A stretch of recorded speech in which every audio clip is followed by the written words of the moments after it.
Hey lovelies, Lisa here with a hashtag 78 days. And I fell behind today. So today I'm going to be doing count them, two back-to-back videos, starting with my final video in the minor suit of Wands, the King of Wands. And I'm really excited to do this video today. The deck I'm working with is the Slow Holler Tarot. And man, this deck, it's like everything that modern tarot can be. You know, just really, it's gorgeous. It's beautifully produced. It's a collaborative deck.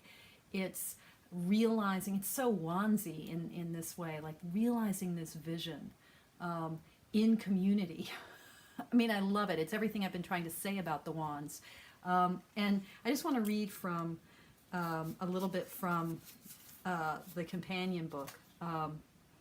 Slow Holler. This is sort of a definition of the title. A slow and building yell, an amplification of queer and Southern voices and of the intersection where queer and Southern overlap.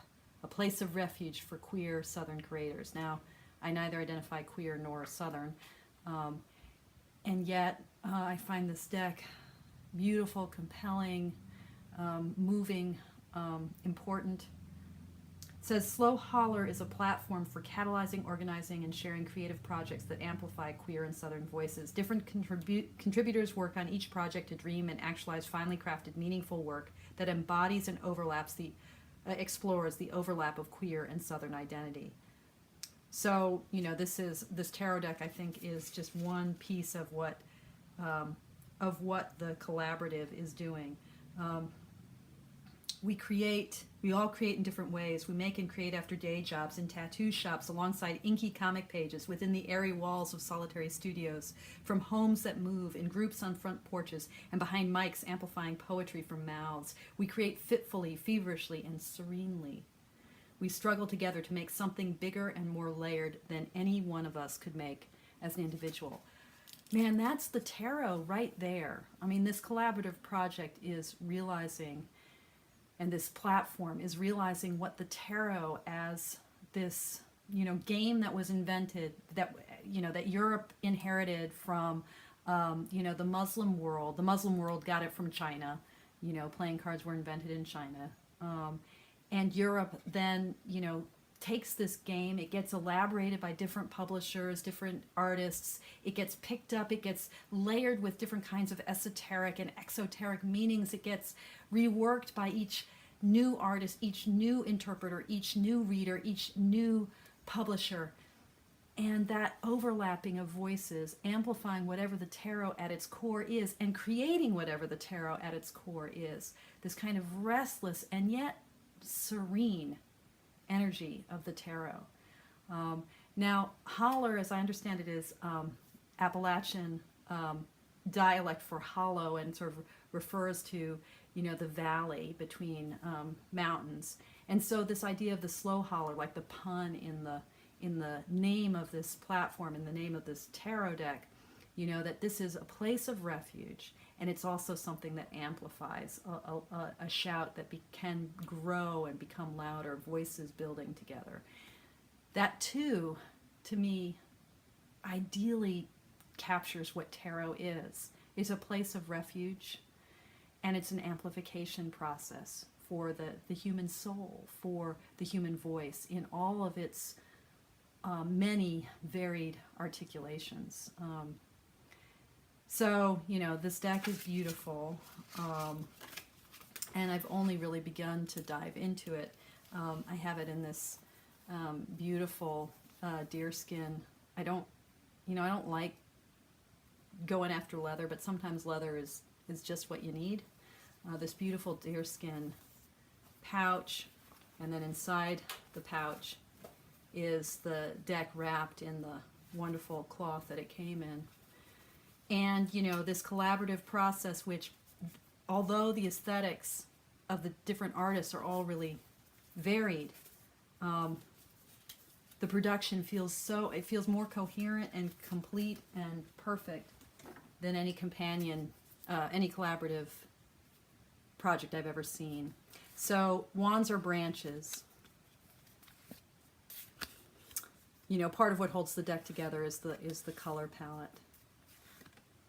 And part of what it holds together is the energy that it's both being the platform for and the amplification, the microphone for. It's the slow holler itself that holds this together. So when it comes to the quartz for this, look at that 10 of branches, oh my God. When it comes to the quartz, the names are reworked to disrupt gender binarism. And instead of hierarchy, we have something that feels more like progression, which of course is one of the ways that people interpret the hierarchy of the court anyway. But we've got student of branches, we've got traveler of branches, we've got architect of branches, and then we have the visionary of branches. So here's what the description of the visionary of branches says.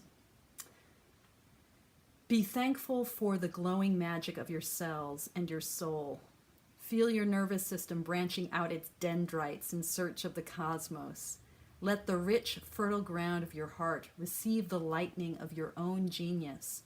Build steadily the fire growing within you. Let it inspire you to inspire others. The visionary of branches channels the alchemical properties of fire to transform those around them. They have learned that the flames they start do not simply blaze as a spectacle for themselves. Rather, they know that what is ignited in them can be shared to inspire others, and vice versa. They recognize and honor the fire starters and torchbearers who came before them. I love that. You know what? Some of the ways in which we can be resistant of cards that really bespeak hierarchy, like the Hierophant, or like the Quartz, is a kind of resistance to the ways in which tradition binds and constrains and traps us.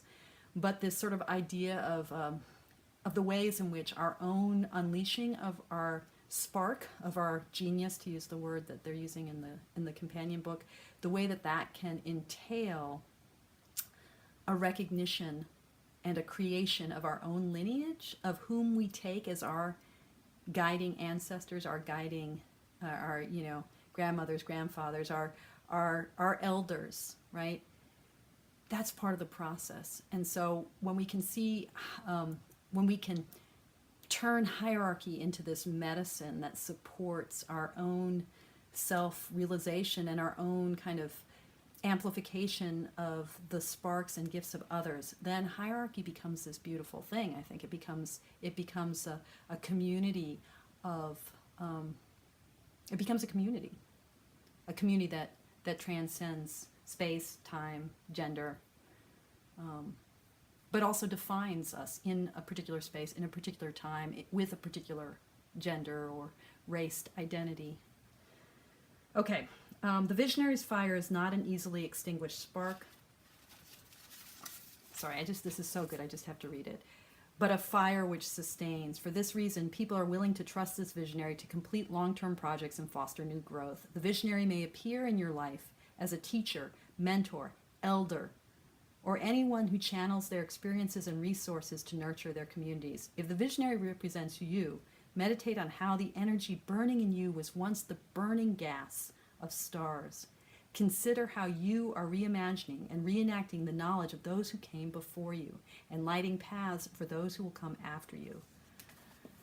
Yeah, that's it, guys. That's it in a nutshell. King of Wands. I think that's kind of all I want to say. May we, each of us, be completely inspired, and may that inspiration, like the creators of this deck put it, may that inspiration remind us that our fire is the gas from stars, and that it can light the world and light the way for the world. Boy, the world kind of needs it right now, right?